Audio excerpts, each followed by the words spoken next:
If manga is a first-class luxury cruise, then manhwa is like a quirky bumper car ride. Not exactly sophisticated, but very fun that you can't stop going for. So here I am to recommend you the top 5 new manhwa that you haven't read yet. Number 1. A player who eats metal. Imagine a guy who eats metal as a superhero story, kind of like the Avengers. But instead of saving the world, our hero Lee Hyun loves munching on metal and controlling steel. Here's the scoop: Lee tries being a superhero, messes up big time, but no worries, he gets a second chance with time travel.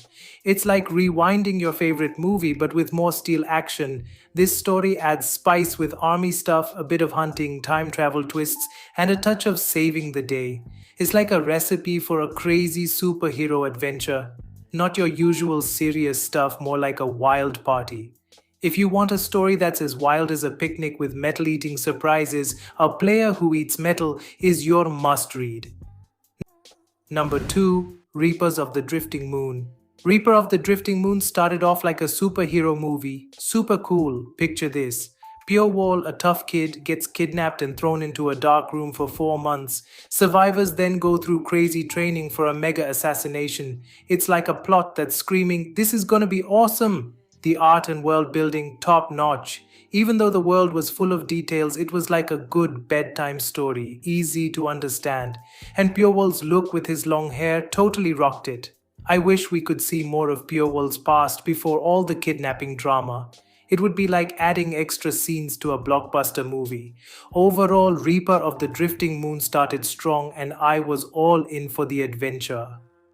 Number 3. Return of Bloodthirsty Police. Here's a killer story twist. A hitman gets hit by his own gang and wakes up in a cop's body ready for revenge. Now this one caught me off guard and I love surprises. The art is on point and even though there's not a ton of it out yet, the story's got a great mix of action and talky bits. It's like a perfect combo meal. They sprinkle in flashbacks like seasoning, giving you a taste of the characters and making you root for them, especially one of the baddies. The only head scratcher? Reincarnation. Not your everyday realistic flavor, but hey, it adds a fun twist. In a world like ours, this story feels like it could happen, minus the cop Hitman Switcheroo, of course. So if you're up for a unique and refreshing tale without all the usual game-like stuff, give this one a go. This manhwa could be the next big thing. It's about an old guy named Peter, an assassin in his 60s. Rumor has it even the strongest people in the world fear him, and he's known as the world's strongest killer. He's deadly and ruthless, but his real enemy? Aging. Yes, you heard it right. Until he gets reborn again in a young body. But what makes this manhwa really good is its plot and the art of this manhwa. It's not just good, some says it's awesome, or maybe even better than Solo Leveling. Every page is like a masterpiece of color and action.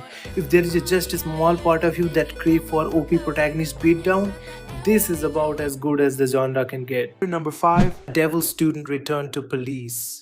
If you're into a main character who's ice cold and willing to do anything for revenge, this is the tale for you. The hero faces brutal bullying, gets tossed off the school roof, and ends up in a coma for a decade. While he's stuck in that deep sleep, his family goes through tough times and somehow he's fully aware of everything, hearing it all but unable to lift a finger.